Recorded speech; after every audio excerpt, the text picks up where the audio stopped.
After-school programs like the Downtown Boxing Gym and the Boys and Girls Club of Southeastern Michigan played a critical role in keeping students from falling behind during the COVID-19 pandemic.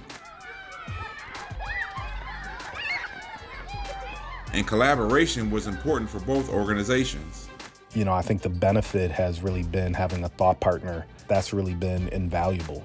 These are unprecedented times, and so to be reminded during such a critical time how important collaboration is, I think will stick with us for a long time.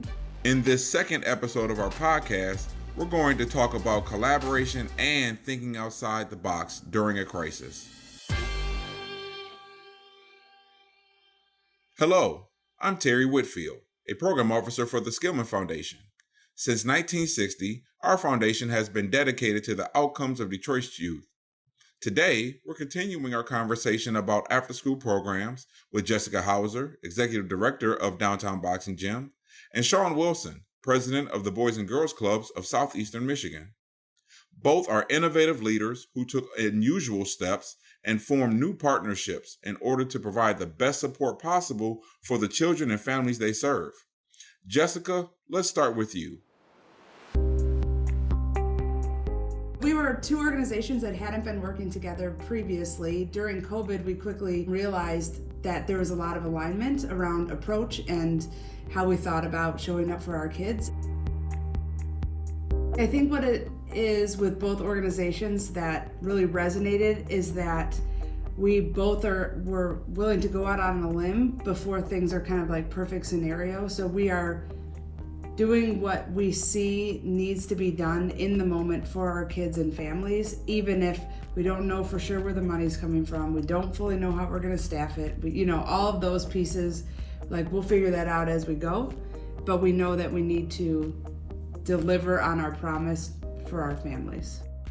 The partnership with Downtown Boxing Gym really came about very organically, where Jessica and I were on a committee or a council, if you will, that was really pulled together to help navigate what was happening with COVID. And we were probably two of the leading organizations that were moving pretty quickly to reopen our doors after the state was shut down. And so to me, it happened very organically. It was really clear that we thought similarly, that our organizations were both leading organizations and organizations that were really pushing the envelope on how to safely reopen, understanding the importance from a mental health standpoint of the youth and the need of the families. And so really we just started working together from that moment on. We still have weekly check-ins.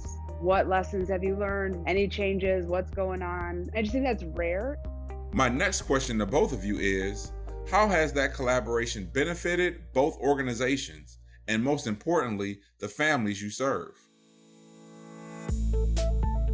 I think the benefit has really been having a thought partner, someone to bounce ideas off of, someone to kind of poke holes and validate what we're thinking as an organization. That's really been invaluable as Boys and Girls Club has navigated these times.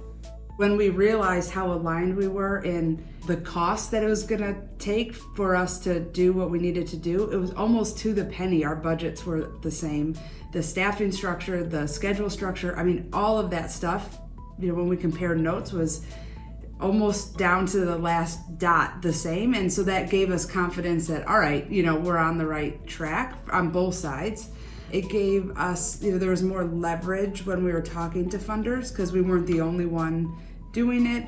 The price tag, it was expensive because we had to triple our staff, right? Both organizations. And so for funders to understand that that's not unique, that this is what it takes to do it, was really helpful. And at the end of the day, making sure we could do the work we needed to do, of course, benefited our kids and families because we were able to stay open and stay supportive.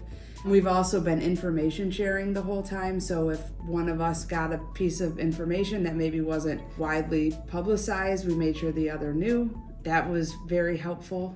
To be reminded during such a critical time how important collaboration is, I think will stick with us for a long time.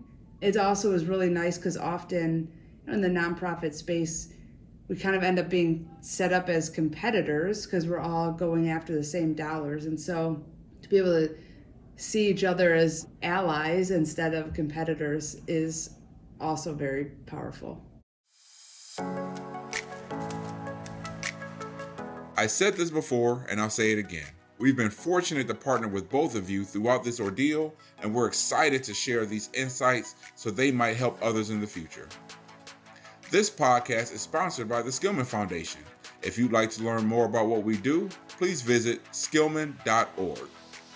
To learn more about Downtown Boxing Gym, please visit dbgdetroit.org.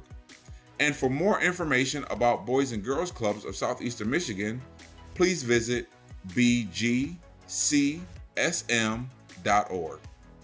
We're going to wrap things up with one final episode. When we come back, we'll be talking about societal concerns highlighted by the pandemic and the fundraising challenges nonprofits face.